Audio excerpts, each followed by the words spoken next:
पहले आप लोगों ने इसके 11 मेथड तक पढ़ लिया है। इसके आगे हम देखेंगे अब अगला अंशों की जब्ती एवं पुनर्निर्गमन। इसके अंतर्गत अंश हरण और जब्ती का अर्थ। जब अंशों की रकम किस्तों में चुकाने की व्यवस्था होती है तो प्रायः यह पता चलता है कि कुछ अंशधारी एक या अधिक किस्तों की रकम चुकाने में असमर्थ रहते हैं। ऐसी स्थिति में कंपनी के पास दो विकल्प होते हैं, या तो वो दोषी अंशधारी पर अदत्त राशि प्राप्ति के लिए वैधानिक कार्यवाही करे, या तो वो आवंटित अंशों का हरण कर ले। अंशों के हरण का अर्थ है कंपनी द्वारा अंश की उस रकम को जब्त कर लेना जो संबंधित अंशधारी से प्राप्त हो चुकी है। इसके अंतर्गत जितने भी अंशधारी ने चुका दिए हैं, ठीक है, उसको वो जब्त कर लेता है। इसे ही अंश हरण कहते हैं और इसी प्रक्रिया को हम जब्ती कहते हैं। इसके अंतर्गत दिया हुआ है, इसके संबंध में ध्यान देने योग्य बातें। अंतर नियमों द्वारा अधिकृत या अंतर नियमों द्वारा अधिकृत प्रक्रिया है। प्रयुक्त कारण, इसके अंतर्गत प्रयुक्त अंश हरण का प्रयुक्त कारण होना आवश्यक है। प्रस्तावित पारित होना, हरण का प्रस्ताव संचालकों की सभा में पारित होना आवश्यक है। सूचना देना, इसमें अंशधारी को सूचना देना भी आवश्यक होता है। फिर है पारित प्रस्ताव की जानकारी सूचना अंशधारी को देनी आवश्यक होती है। फिर है हरण का प्रयोग कंपनी अपने हितों के लिए करती है। उचित मूल्य पर निर्गमन, अगर अंश हरण कर लिया गया है तो अगर उसका निर्गमन हो रहा है तो उसका उचित मूल्य पर निर्गमन होना चाहिए, जिससे कि उसकी हानि की राशि हमको प्राप्त हो सके। फिर है अंशों के हरण की विधि। इसके अंतर्गत इसकी विधियां दी हुई हैं। सबसे पहले है सचिव द्वारा सूचना तैयार करना। सबसे पहले सचिव सूचना तैयार करेगा, फिर वो सूची कंपनी सचिव द्वारा तैयार करके संचालक मंडल को सभा में प्रस्तुत करेगा। फिर है अंशधारियों को नोटिस भेजना। फिर है इसके अंतर्गत ये सब तैयार होने के बाद सभी नियम उपनियम इसमें लिखने के पश्चात अंशधारियों को नोटिस दिया जाएगा कि आप इस तिथि तक अपने अंशों का भुगतान कर ले, वरना इसका हरण हो जाएगा। फिर नोटिस में राशि व ब्याज का उल्लेख करना। जितनी भी राशि अंशों की होगी उसका और ब्याज सहित उसका उल्लेख होगा और 14 दिन पूर्व ही की निर्दिष्ट नहीं की जानी चाहिए। यह तिथि 14 दिन पूर्व की निर्दिष्ट नहीं की जानी चाहिए। नोटिस में यह उल्लेखित किया जाना चाहिए कि निर्दिष्ट तिथि तक अदत्त ब्याज का भुगतान नहीं किया गया तो अंशों का हरण हो जाएगा। नोटिस में डेट लिखा होना चाहिए जिससे कि वो अपने अंशों के भुगतान जल्दी से कर सके। फिर है पुनः नोटिस भेजना। अगर एक बार नोटिस भेजने पर उनका कोई भी उत्तर नहीं आता, ठीक है, तो उसका दूसरी बार एक बार और पुनः नोटिस भेजा जाएगा कि उनको लास्ट वार्निंग दी जाएगी कि आप इस तारीख को अपने अंशों का मूल्य जमा करें। फिर है संचालक मंडल द्वारा अंश हरण करना। अगर इन दोनों नोटिस के बाद भी अगर अंश अधिकारी का कोई भी उत्तर नहीं आता तो फिर है संचालक मंडल उसको अंश हरण करने के लिए प्रस्तावित कर देगा और अंश प्रमाण पत्र कंपनी को लौटा देगा। फिर है अंशों का हरण का प्रभाव। इसका प्रभाव क्या होगा? सदस्यों के रजिस्टर से नाम हट जाएगा। फिर राशि जब्त हो जाएगी। कंपनी के अंशधारी होने का अधिकार समाप्त हो जाएगा।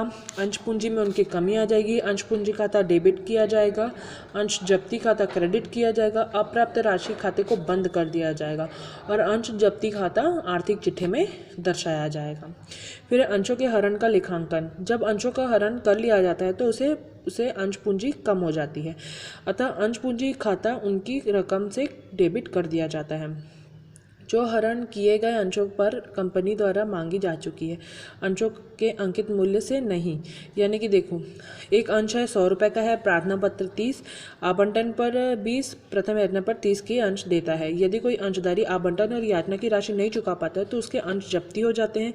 उसे पुनः पूंजी खाते में 80 रुपये से डेबिट किया जाएगा, ना कि 100 रुपये से किया जाएगा, क्योंकि वस्तुतः वह एक अंश 80 रुपये ही मांगे गए हैं, 100 रुपये नहीं।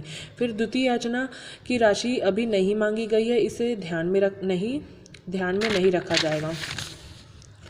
फिर है हरण का आशय आवंटन को रद्द करना होता है, अतः हरण किए गए अंशों से संबंधित सभी प्रविष्टियाँ जो पुस्तक में की जा चुकी है उल्टी कर दी जाएगी।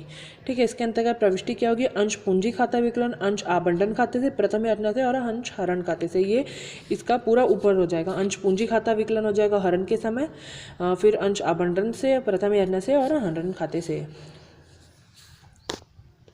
फिर इसके बाद आपका नेक्स्ट टॉपिक है अंशों का हरण और अंशों के समर्पण के बीच अंतर। ये आपका IMP है, इसे आप रीड करेंगे। फिर है अगला हम देखेंगे सम मूल्य पर निर्गमन निर्गमित अंशों की जब्ती। जब सममूल्य पर निर्गमित अंशों की जब्ती होगी तो उसके अंतर्गत हम देखेंगे एग्जाम्पल नंबर 22। सममूल्य पर एक कंपनी द्वारा निर्गमित 10 रुपये वाले 200 अंशों का मोहन धारी था, जिसने आवेदन पर 2 रुपये अंश की राशि चुका दी, किंतु आवंटन पर 3, प्रथम यातना पर 2 रुपये की राशि को नहीं चुकाया। संचालकों ने उसके 200 अंश जब्त कर लिए और इसके अंतर्गत अंशहरण संबंधी जनरल प्रविष्टि। ठीक है, जनरल एंट्री। इसके अंतर्गत क्या प्रविष्टि होगी, हमने पीछे देखा अंश पूंजी खाता विकलन, अंश आवंटन खाता थे, प्रथम याचना से और अंश हरण से। अब ये देखिए कितने अंश थे यहाँ पे, 200 रुपये वाले थे, 10 रुपये प्रति थे। ठीक है, 200 रुपये वाले हैं और 10 रुपये प्रति है, जिसमें से आवेदन के 2 और आवंटन के 3 हैं और टोटल प्रथम याचना के 7 हैं। ठीक है, टोटल कितना हुआ, 2 और 3 5 और 2 7, यानी कि 200 अंश 7 के थे, अंश पूंजी खाते से 1400 रुपये के हुए। फिर अलॉटमेंट पे, अलॉटमेंट यानी कि आवंटन पर उन्हें 3 रुपये की राशि थी जो कि नहीं चुकाई। ठीक है, इसमें दिया हुआ है आवंटन की राशि 3 रुपये, 200 इंटू 3 करेंगे 600, प्रथम याचना पर 2 रुपये 400, टोटल ये 600 और 400 को प्लस करें हमारा कितना है 1000, 1000 में 400 माइनस करेंगे हमारा 400, ये हमारे हरण में चला जाएगा। ठीक है, इसकी प्रविष्टि इस प्रकार से होगी, टोटल आएगा हमारा 1400। फिर अगला है एक कंपनी ने 10 रुपये वाले, फिर इसके बाद हम लोग देखेंगे एग्जाम्पल नंबर 22। एक कंपनी ने 10 रुपये वाले 1 लाख अंश जनता को निर्गमित किया, आवेदन पर 3, आवंटन पर 4 और शेष आवश्यकता पड़ने पर देय होंगे। कुल 1,40,000 अंशों के आवेदन आए हैं। फिर है आवंटन पर 80,000 अंशों के आवेदकों से 80,000 अंश, 50,000 आवेदकों के अंशों के आवेदकों से 20,000 अंश, 10,000 अंशों के आवेदकों से कुछ नहीं। आवेदन पर प्राप्त अतिरिक्त राशि आवंटन पर देय राशि के समायोजित कर ली जाएगी तथा शेष लौटा दिया जाएगा। 1000 समता अंश के आवेदक ने, जिसे 1000 अंश ही आवंटित किए गए थे, आवंटित राशि नहीं चुकाई, उसके अंश कंपनी ने जब्त कर लिया। आवश्यक जनरल प्रविष्टि इसके अंतर्गत हम देखेंगे। हमारी इसके अंतर्गत पहली प्रविष्टि क्या होगी, बैंक खाता विकलन अंश आवेदन खाते से, अंश आवेदन खाते से 1,40,000, हमारा यहाँ 1 लाख का दिया हुआ है, 1 लाख समता अंश है, लेकिन हमको इसमें आवेदन में कितने प्राप्त हो रहे हैं 1,40,000, तो हमारा यहाँ कितना होगा 1,40,000 इंटू 3 रुपये प्रति हैं 4,20,000 रुपये। फिर है इसमें अंश आवेदन खाता विकलन अंश पूंजी खाते से, अंश आवंटन खाते से और बैंक खाते से। कैसे, इसके अंतर्गत हम लोग देखेंगे कि एप्लीकेशन अकाउंट 4,20,000 ये है। ठीक है, हमको कितना था 1 लाख पर हमको 3 रुपये आवेदन के मिलने थे। ठीक है, 1 लाख पे हमको 3 लाख रुपए इसके मिलने थे। फिर है इसमें आवंटन के 80,000 रुपये, आवंटन के 80,000 रुपये कैसे होंगे, इसमें दिया हुआ 80,000 आवेदकों से 80,000 अंश प्राप्त हुए, तो इसके अंतर्गत ये होगा आवंटन से 80,000 रुपये और शेष जो आएगा हमारे बैंक खाते को वो जाएगा। ठीक है, फिर है समता अंश आवंटन खाता विकलन समता अंश पूंजी खाते से 4 लाख रुपए, समता अंश आवेदन खाता विकलन 4 रुपये वाले प्रति दिया हुआ है, 1 लाख से इंटू करेंगे 4 लाख रुपए इसका आएगा। ठीक है, 4 लाख। फिर है बैंक खाता विकलन क्षमता अंश आवंटन खाते से, ये 3,60,000 क्यों होगा, 4 लाख के थे जिसमें से 80,000 पीछे दिया हुआ आवंटन को वो माइनस होंगे, 3,20,000 बचे, 3,20,000 में से 1,000 क्या दिया हुआ 1,000 समता अंशों को आवेदन ने जिसे 1,000 अंश आवंटित किए गए थे वह आवंटन राशि नहीं चुकाई, तो आवंटन की राशि कितना हमको प्रति दिया हुआ है 4 रुपये, 1,000 इंटू 4 करेंगे आएगा हमारा 4,000 रुपये, तो ये हमारा आ जाएगा 4,000, इसमें हम लोग माइनस कराएंगे 3,16,000 इससे आया। फिर है समता अंश पूंजी खाता विकलन समता अंश आवंटन खाते से और हरण खाते से। ठीक है, अब ये कैसे होगा, टोटल हमारा यहाँ पर कितना था 4,000 हमको यहाँ पर नहीं मिला। ठीक है, यहाँ पर नहीं मिला और ठीक है, अब ये देखेंगे, अब ये हमारे पास कहाँ से आया 4,000 कहाँ से आया हमारा यहाँ पर, ये जो हम लोग का अलॉटमेंट में नहीं मिला। ठीक है, फिर अगला हमारा कितना शेष इस पर लिखा हुआ है, शेष आवश्यकता पड़ने पर देय है, यानी कि 3 रुपये और 4 रुपये, यानी कि 7 रुपये हो गए। 3 रुपये और बचे हमारे याचना पर इंटू 1000 करेंगे, हमारा आ जाएगा 3000 रुपये। 3000 रुपये शेष, इनको प्लस करेंगे 7000, हमारा आ जाएगा इधर। फिर इसके बाद है हमारा अदत्त प्रीमियम की दशा में जब्ती। बी लिमिटेड ने 10 रुपये वाले 10,000 अंश 10% प्रीमियम पर निर्गमित किए। राशि इस प्रकार: आवेदन पर 2 रुपये, आवंटन पर 3 रुपये, प्रीमियम सहित याचना पर 2 रुपये तथा अंतिम याचना पर 4 रुपये है। 500 अंश एक धारी सुरेश ने आवंटन तथा प्रथम याचना की राशि नहीं चुकाई, अतः उसके अंश प्रथम याचना के बाद जब्त हो गए। 300 अंश एक अंशधारी गजेश ने प्रथम याचना और अंतिम याचना में नहीं चुकाई, अतः उसके द्वितीय याचना के बाद अंश जब्ती हो गए। जब्ती के संबंधित जनरल प्रविष्टि कीजिए। तो ये अंश हरण के लिए हम लोग का सुरेश का खाता बन रहा है, ठीक है। तो इसकी प्रविष्टि क्या होगी?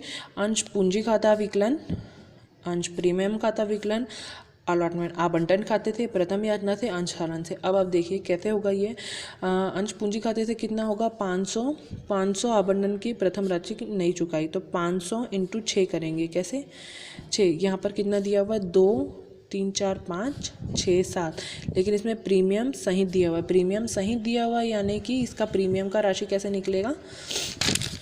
यहाँ पर बोल रहा है कि 10 रुपये वाले प्रति है, 10 रुपये वाली पर 10% प्रीमियम पर निर्गमित किया जाएगा। 10%, जब 10 रुपये का 10% निकालेंगे हमारा आएगा 1 रुपये। समझ गए? अब ठीक है, अब आवेदन पर दिया हुआ है 2 रुपये, ठीक है, तो ये हमारा हुआ कितना? 2 रुपये प्लस आवंटन पर 3 रुपये प्रीमियम सहित, यानी कि इसमें से इसका 1 रुपये माइनस करेंगे, हमारा आएगा 2 रुपये और प्लस इसका करेंगे 6 रुपये। तो यहाँ कितना आएगा? शेयर पूंजी अंश पूंजी से कितना आएगा? 500 इंटू 6, 3000 रुपये। फिर हमारा यहाँ पर क्या कितना किसका बचा? प्रीमियम से। प्रीमियम का कितना? 1 रुपये बचा, तो 500 इंटू 1 करेंगे, आएगा 500 रुपये। फिर है अलॉटमेंट पे हमको कितने की राशि की प्राप्त हो रही है? 2 रुपये, 2 रुपये प्रति, ठीक है। तो आवंटन की राशि और प्रथम याचना की राशि नहीं चुकाई, ठीक है। तो आवंटन 500 इंटू 3 करेंगे और प्रथम याचना से 500 इंटू 2 करेंगे। इतना हम लोग को राशि मिलना था और हमको हानि कितने की हो रही? 1000। तो ये क्या होगा? अंश हरण खाते को, ठीक है। फिर इसके आगे हमारा दूसरा बनेगा गजेश का अंश हरण खाता। फिर इसके अंतर भी वही होगा, अंश पूंजी खाता विकलन पहले प्रथम याचना से, द्वितीय याचना से और अंश हरण से। कैसे होगा? इसका 300 अंश थे, 10 रुपये प्रति था, 3000। फिर प्रथम याचना से उसको 200 रुपये मिलना था, 600 होगा। फिर दूसरे याचना से 300 इंटू 4 होगा। प्रथम और द्वितीय उसकी याचना प्राप्त नहीं हुई और जितना शेष बचेगा उसका कितना जाएगा? हरण खाते से 1200 रुपये। इसके आगे अब हम देखेंगे एग्जाम्पल नंबर 26। आर लिमिटेड की अधिकृत पूंजी 10 रुपये वाले समता अंश में 2,50,000 थी। कंपनी ने 4000 अंश पूर्णदत्त एक भवन खरीदने के प्रतिफल स्वरूप निर्गमित किए।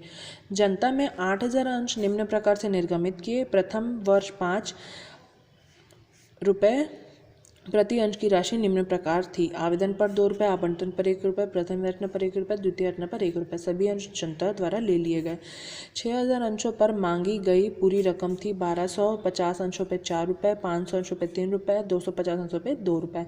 संचालकों ने 750 अंश जब्त कर लिए, जिन पर 4 रुपये प्रति अंश से कम भुगतान किया गया था। कंपनी की पुस्तकों में लेखा कीजिए।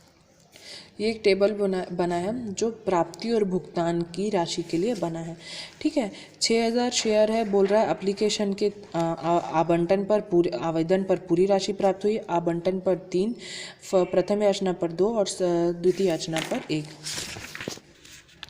ठीक है। यहाँ पर 6000 की राशि का दिया हुआ है, 12,250 यानी कि 12,000 रुपये ये है। 6000, 1250, 500 और 250, ठीक है।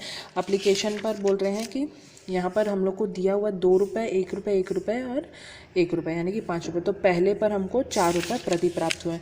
तो पहले पर हमको 4 रुपये प्रति यानी कि 2 रुपये इसके एप्लीकेशन के, 2 रुपये अलॉटमेंट 1 रुपये अलॉटमेंट के, 1 रुपये प्रथम याचना के और 1 रुपये द्वितीय याचना के। टोटल हमको 30,000 प्राप्त हुए। फिर दूसरा है 500 रुपये, फिर है दूसरा सॉरी इस पे हम लोग को 6,000 रुपये पूरे हम लोग को प्राप्त हुआ है। 1250 पर हमको 2 रुपये 1 रुपये की दर से प्राप्त हुआ है। 1 रुपये हमें प्राप्त नहीं हुआ। 4 रुपये टोटल प्राप्त हुआ है। 500 पे हम लोग को कितना प्राप्त हुआ है? 3 रुपये, यानी कि 2 रुपये 1 रुपये और हमको 250 पे 1 ही रुपये प्राप्त हुआ है। तो इसके अंतर्गत एप्लीकेशन का 16,000, आवंटन का 7,750, प्रथम याजना पर 7,250 और द्वितीय याजना पर 6,000 हमको टोटल इतना प्रस्तुत हुआ है। इसके अंतर्गत हम जनरल प्रविष्टि देखेंगे। बैंक खाता विकलन बिल्डिंग यानी कि भवन खाता विकलन अंश पूंजी खाते से 40,000 रुपये यहाँ पर आएगा। कंपनी ने 4,000 अंश पूर्णदत्त भवन के लिए खरीदे। 4,000 इंटू 10 करेंगे, आएगा 40,000 रुपये। फिर आएगा बैंक खाता विकलन अंश आवेदन खाते से 16,000 रुपये। आवेदन पर हमें 16,000 रुपये प्राप्त हुए। फिर आएगा आवेदन खाता विकलन अंश पूंजी खाते से 16,000 रुपये।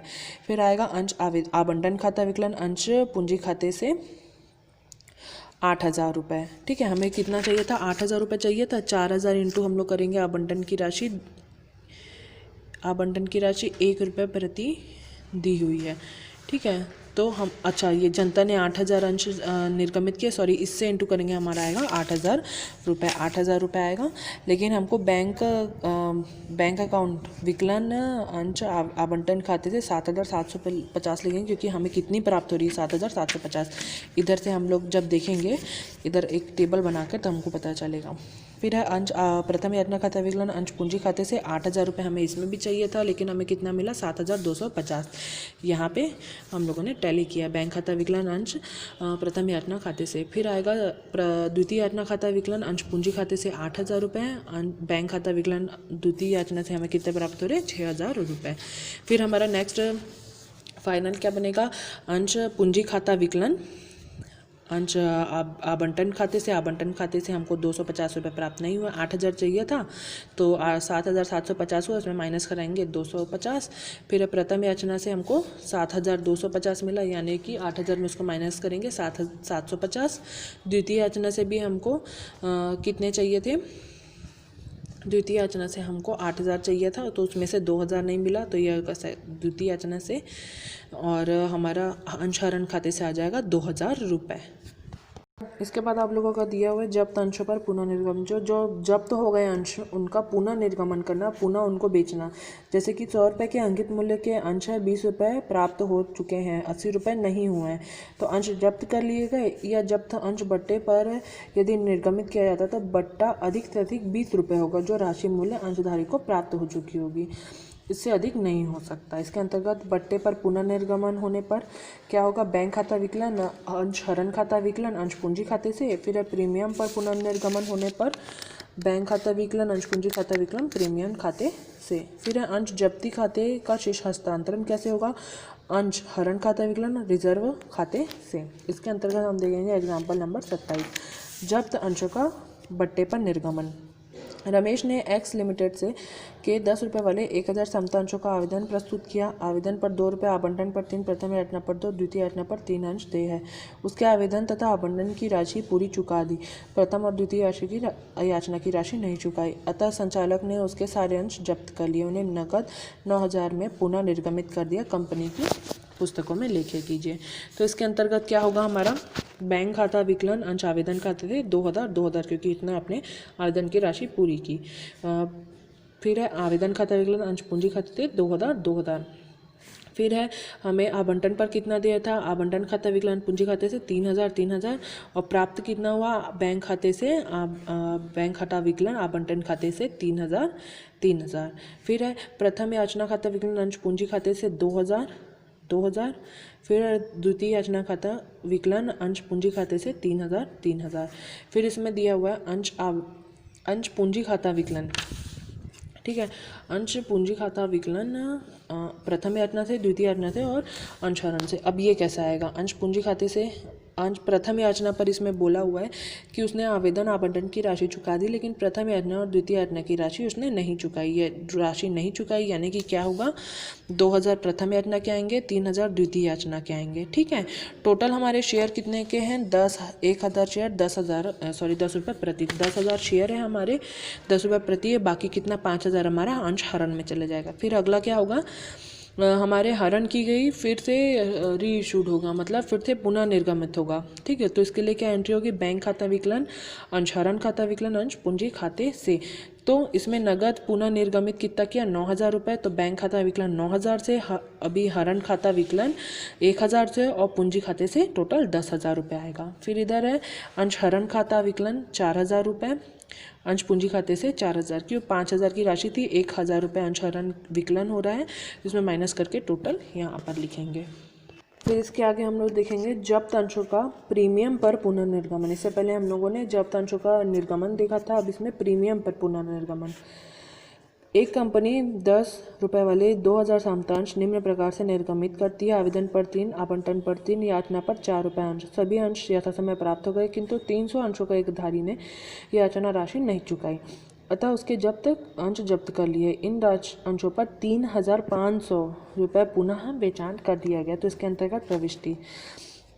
ठीक है, उसने सभी राशियों का भुगतान कर दिया और क्या लिखा है, किंतु 300 के एक आधारी ने याचना की राशि नहीं चुकाई। तो आवेदन की राशि तो चुका दी, बैंक खाता विकलन आवेदन खाते से 6,000 रुपये, आवेदन विकलन पूंजी से 6,000 रुपये, कितना 3 × 2 करेंगे 6,000। फिर आवंटन विकलन पूंजी से 6,000 रुपये, बैंक विकलन आवंटन से 6,000 रुपये, कितना इसमें दिया हुआ है 3 × 2 करेंगे। फिर आएगा प्रथम याचना खाता विकलन पूंजी खाते से 8,000 रुपये, बैंक खाता विकलन प्रथम याचना से 6,800, क्यों, क्योंकि इसने यहाँ पे दिया हुआ है सभी राशियाँ यथासमय चुका दी, किंतु 300 रुपये के अंशधारी ने याचना की राशि नहीं चुकाई, यानी याचना का मूल्य 4 रुपये प्रति दिया हुआ। 300 इंटू हम लोग 300 × 4 करेंगे 1,200, 8,000 में घटाएंगे तो हमारा आ जाएगा 6,800 की राशि उन्होंने चुकाई है। फिर है समतांश पूंजी खाता विकलन प्रथम याचना से और हरण से 3,000 की राशि थी, जिसमें से उन्होंने 1,200 रुपये चुकाया और 1,800 रुपये नहीं चुकाया। ठीक है, इसके अंतर्गत ये कैसे होगा, यहाँ पर दिया हुआ है 3,000 का 300 अंश थे, 10 रुपये प्रति थे, 3,000 के हुए। ठीक है, 3,000 के हुए, लेकिन उसमें से क्या बोल रहा है कि 1,200, 4 इंटू कितना करेंगे 1,200 के अंश उन्होंने यहाँ पर प्रथम याचना की राशि में चुका दिया, बाकी अंश हरण में जाएंगे 1,800 रुपये। फिर यहाँ पर आएगा बैंक खाता विकलन अंश पूंजी खाते से और प्रीमियम खाते से। ठीक है, कैसे, बैंक से उनको यहाँ पर दिया हुआ है 3,500 रुपये पुनः बेचान कर दिया, 3,500 का पुनः बेचान कर दिया, लेकिन हमारी इक्विटी शेयर कितने की है, मतलब हमारा पूंजी कितने का है 3,000 का, तो 500 हमारा किस में जाएगा, प्रीमियम खाते से। फिर हमारा इधर आ जाएगा अंश हरण खाता विकलन अंश पूंजी संचय खाते से 1,800 रुपये, ये राशि इधर आ जाएगी। इसी के बाद ऐसे ही आपका एग्जाम्पल नंबर 29 है। एक्स लिमिटेड ने 100 रुपये वाले 200 अंश जब्त किए, जिन पर 70 रुपये प्रति याचना था। अंशधारियों ने आवेदन पर आवंटन पर 50 रुपये प्रति अंश चुका दी। इन जब्त अंशों में 150 अंश नरेश को 80 रुपये प्रति अंश की दर से पुनर्निर्गमित कर दिया गया। फिर है वाई लिमिटेड ने 10 रुपये वाले, तो पहले चलो एक्स लिमिटेड का बनाते हैं। इसमें क्या दिया हुआ है, 100 रुपये वाले 200 अंश जब्त किए, जिन पर 70 रुपये प्रति अंश याचित किया था। अंशधारियों ने आवेदन पर 50% दे दिया है। जब्त अंश 150 नरेश को 80 रुपये पर दिए, तो क्या होगा, अंश पूंजी खाता विकलन 200 × 70 करेंगे। ठीक है, अंश 70 रुपये प्रति याचित किया गया। ठीक है, 14,000 रुपये। फिर आएगा प्रथम याचना से। ठीक है, प्रथम याचना से, ठीक है, इसमें से क्या हो रहा है, अंश आवेदन की 50 रुपये इसकी राशि चुका दी, लेकिन जो बाकी का 50 रुपये था, 100 रुपये के हैं 50 चुका दिया, यानी कि 50 नहीं चुकाएं, तो किस में जाएगा, अंश हरण खाते से 200 × 50 करेंगे 10,000। फिर प्रथम याचना से 20 रुपये की राशि का भुगतान होना था। ठीक है, यहाँ पर 70 दिया हुआ है, 100 रुपये वाले थे 50 देना था, इसमें दिए, बाकी के 20, उसमें 20 रुपये की राशि याचना के राशि में जुड़ जाएगी, तो 200 × 20 करेंगे, हमारा आ जाएगा 4,000 रुपये। फिर है बैंक अकाउंट डेबिट, बैंक खाता विकलन अंश पूंजी खाते से प्रीमियम खाते से। ठीक है, 150 की राशि 80 रुपये में यहाँ पर दिया हुआ है, पुनः निर्गमित कर दी। 12,000 तो है, पूंजी से उनको 70 रुपये प्रति के हिसाब से मिल गए। फिर बाकी जो रहेगा वो उनका प्रीमियम में जाएगा। फिर अंश हरण खाता विकलन अंश पूंजी खाते से कितना हो जाएगा, 7,500। 7,500 कैसे होगा, 10,000 हमारे अंश है, ठीक है, 200 रुपये प्रति है, तो 200 रुपये प्रति, तो 150 रुपये में कितना, 7,500, तो वही 7,500 इधर आ जाएगा। वैसे ही आप वाई का भी बना लेंगे। अब देखते हैं एग्जाम्पल नंबर 30। बहार लिमिटेड 470 समतांश 20 रुपये वाले जब्त कर लिए, जो 3 रुपये प्रति अंश प्रीमियम पर निर्गमित किए गए थे। इन पर आवंटन राशि 8 रुपये प्रति अंश, 3 रुपये प्रति अंश प्रीमियम सहित तथा प्रथम याचना पर 5 रुपये नहीं चुकाई गई। अंतिम याचना पर 5 रुपये प्रति अंश नहीं मंगाए गए। जब्त अंशों पर 235 रुपये अंश 19 रुपये के प्रति अंश पूर्णदत्त की दर से पुनः निर्गमित कर दिए गए। उन व्यवहारों का बहार लिमिटेड में पुस्तक जर्नल रेखा कीजिए। इसके अंतर्गत प्रविष्टि क्या होगी, पहली अंश पूंजी खाता विकलन। कैसे, 470 थे जिन पर बोल रहे हैं 20 रुपये प्रति है, तो इस पर 3 रुपये प्रति प्रीमियम के है, तो 8 रुपये में माइनस करेंगे 3 रुपये, 5 रुपये बचा, 5 रुपये और 5 रुपये प्रथम याचना पर 10 रुपये, अंतिम याचना पर 5 रुपये, यानी कि 15 रुपये प्रति हुआ, तो 15 इंटू करेंगे 7,050 आएगा। फिर है प्रीमियम के 3 रुपये इसमें इंटू करेंगे, तो प्रीमियम विकलन होगा 470 इंटू 3 करेंगे 1,410। फिर है अंश हरण से अंश आवंटन से अंश प्रथम याचना पर। आवंटन पर हमको कितना मिला, 470 इंटू 8 करेंगे, आवंटन पर हमको इतनी की राशि मिल रही है, और प्रथम याचना पर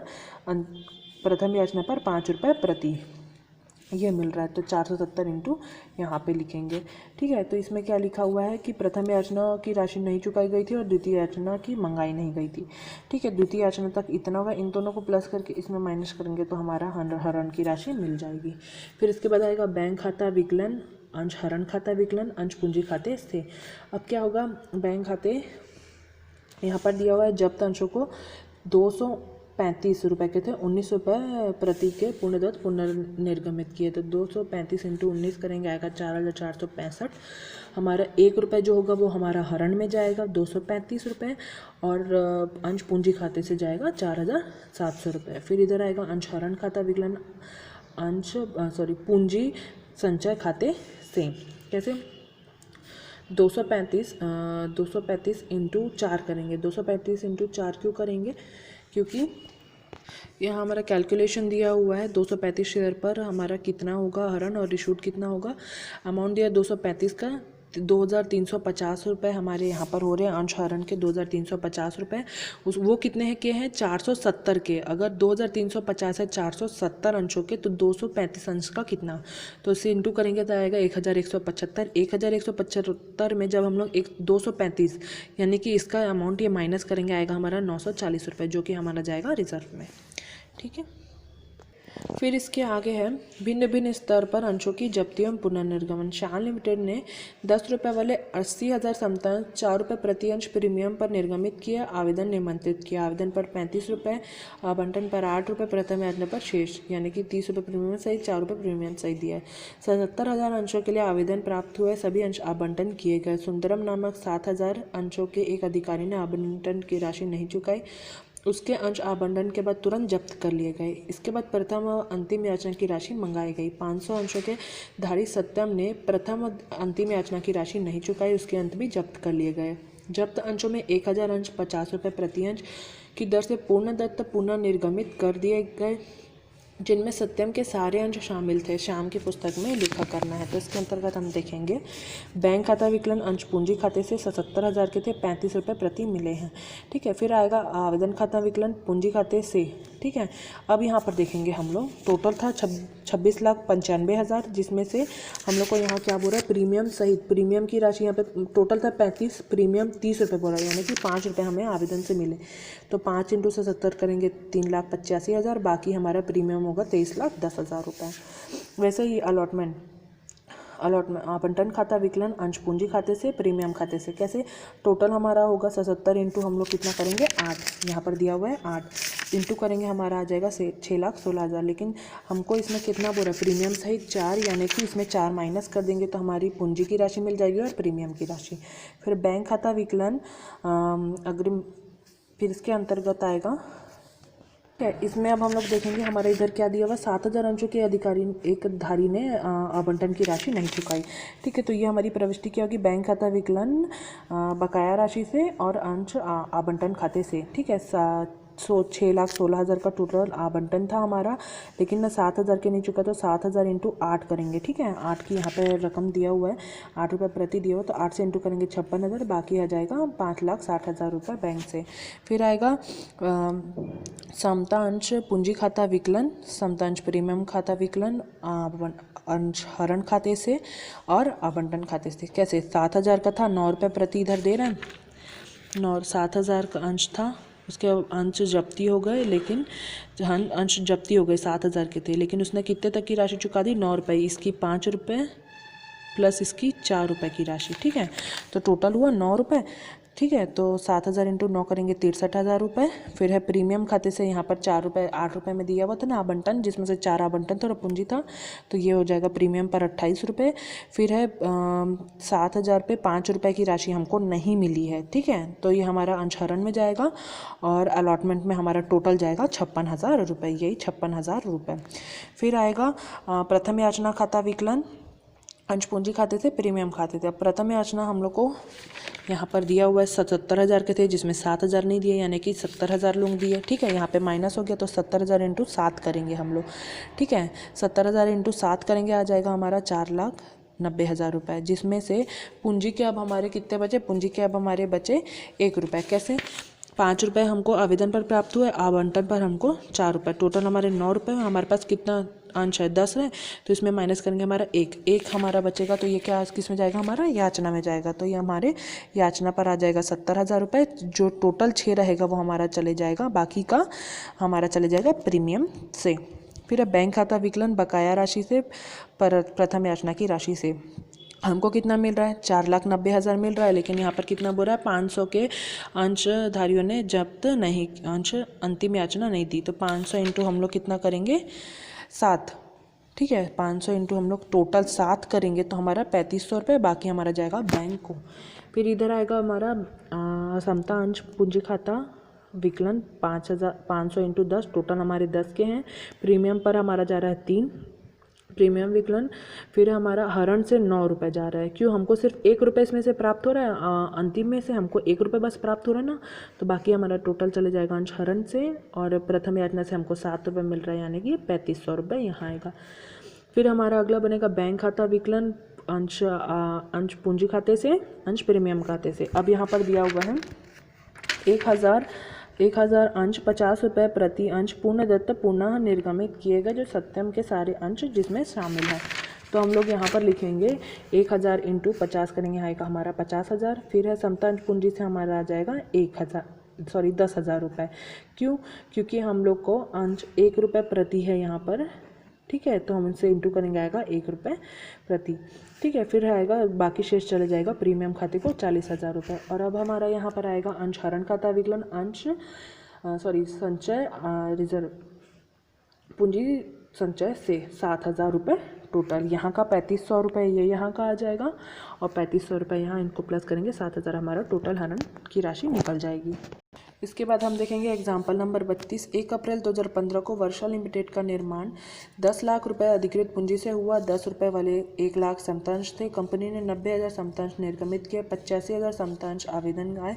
कंपनी ने 8 रुपये प्रति प्रथम वर्ष मंगाए। राम ने 1,000 अंश पर, श्याम ने 2,000 अंश पर प्रथम याचना की 2 रुपये की राशि को नहीं चुकाया। श्याम के अंश प्रथम याचना के बाद जब्त कर लिए गए। बाद में इन अंशों को 1,500 रुपये अंश प्रति 6 रुपये की दर से पुनर्निर्गमित कर दिए, जबकि मांगी गई राशि थी 8 रुपये। कंपनी का चिट्ठा बनाना है, तो इसके अंतर्गत हम ये नोट देखेंगे। हमारा 1 लाख रुपए का था अंश, 10 रुपये प्रति 10 लाख रुपए, जिसमें हमको 90,000 अंश यहाँ पर दिया हुआ है। 90,000 समतांश निर्गमित किए गए, यानी कि 90,000 इंटू 10 करेंगे, आ जाएगा 9 लाख रुपए, जिसमें से यहाँ पर आएगा। फिर यहाँ पर देखिए, राम ने, हम इधर शाम का बना रहे, तो शाम ने 2,000 रुपये अंश पर प्रथम याचना की राशि का नहीं दिया, लेकिन शाम ने प्रथम याचना के बाद इसका राशि जब्त हो गई, जिस पर हमको 1,500 मिल गया। 2,000 का नहीं चुकाया था, 1,500, लेकिन हमको उस पर फिर हमने पुनः निर्गमित कर दिया। लेकिन फिर हमारे 2,000 अंश उसने नहीं चुकाए थे, लेकिन 1,500 को हमने पुनः निर्गमित किया। टोटल हमारे पास फिर कितना बचा, 500। तो 85,000 में हम लोग 500 माइनस करेंगे, 84,500 को 10 रुपये प्रति था, लेकिन इस पर कितना मेरा हमको 8 रुपये प्रति, तो आ जाएगा 6,76,000 रुपये। फिर है इसमें कितना 1,000 रुपये राम के हम लोग को नहीं मिले, ठीक है, राम के हम लोग को यहाँ पर दिया हुआ है 1,000 अंश नहीं मिले, तो 1,000 इंटू 2 करेंगे, 2,000 रुपये हमको इसकी राशि नहीं मिली, इसमें माइनस कर देंगे। प्लस हम लोग का अंश हरण, अब इसमें अंश हरण देखेंगे हम लोग, ठीक है 500 रुपये इसके अंतर्गत हम लोग देखेंगे, इसमें 1,500 रुपये दे दिए, 1,500 अंश दे दिए, कितना बचा 500 अंश और बचा, जिसमें इसको हम लोग इंटू करेंगे 500 इंटू 6 अंश, जो कि हमारी क्या हो गई हरण हो गए, ठीक है 3,000 अंश, इसको हम लोग इसमें प्लस कर देंगे। तो टोटल हम लोग जब हम लोग चिट्ठा बनाएंगे 31 मार्च 2016 को, तो समता एवं दायित्व में हमारा आ जाएगा अंशधारियों के खाते से, तो शेयर कैपिटल यानी कि अंश पूंजी आ जाएगी 6,77,000 रुपये। ऐसे ही हमारा 33वां एग्जाम्पल भी बनेगा। एक कंपनी लिमिटेड ने 100 रुपये वाले 1,000 अंश निर्गमित किए, 100 अंशों को छोड़कर सभी अंश राशि प्राप्त हो गई, जिन पर 90 रुपये प्रति अंश मांगी गई थी। कंपनी ने 100 अंश जब्त कर लिए, इनमें से 50 अंश 80 रुपये प्रति अंश की दर से पूर्ण दत्त पुनः निर्गमित हो गए। तो इसके अंतर्गत जब्ती खाता और चिट्ठा बनाना है, ठीक है। हम लोग सबसे पहले ज़रा वर्किंग नोट देखेंगे। हमारा अंश कितने का था 100 रुपये वाले 1,000 अंश, ठीक है 1,00,000 अंश हुए, जिसमें से हमको बोल रहे हैं 100 को छोड़कर बाकी अंशों को भुगतान हो गया, जिन पर 90 रुपये प्रति की दर से हमको प्राप्त हुआ है। कंपनी ने 100 अंशों को जब्त कर लिया, इनमें से 50 अंश हमको पूर्णदत्त हो गए, ठीक है 1,000 अंश थे, जिसमें से 100 हम लोग के जब्ती हो गए थे, लेकिन 50 हमको फिर बाद में मिल गए, यानी कि 950 हमको मिल गए। 100 रुपये प्रति थे, 95,000 होगा। तो और हमारा फिर हरण की राशि में हमारा कितना जाएगा 50 अंश, बाकी 50 हमको रिकवर नहीं हुए, 50 अंश जिन पर 90 रुपये मांगी गई थी, तो 50 इंटू 90 करेंगे 4,500 उसमें प्लस हो जाएगा। फिर इसमें हम लोग रिजर्व के देखेंगे 3,500 रुपये, कैसे आएगा अब ये 3,500 रुपये, ये हम इधर देखेंगे। यहाँ हमारी प्रविष्टि क्या हो रही है, अंश पूंजी खाता विकलन 100 रुपये प्रति से कॉल्स इन एरर, यानी कि बकाया राशि थे 100 रुपये इंटू 100 करेंगे हम लोग 1,000 रुपये, और हमारा हरण हो रहा है 9,000 रुपये का। फिर है बैंक खाता विकलन 50 रुपये 80 रुपये प्रति 4,000 रुपये, हरण हमारा हो रहा है 50 रुपये 20 रुपये प्रति 1,000, अंश पूंजी खाते थे 5,000 रुपये, यानी कि हमारा टोटल कितना हो रहा है 3,500 रुपये, हमारा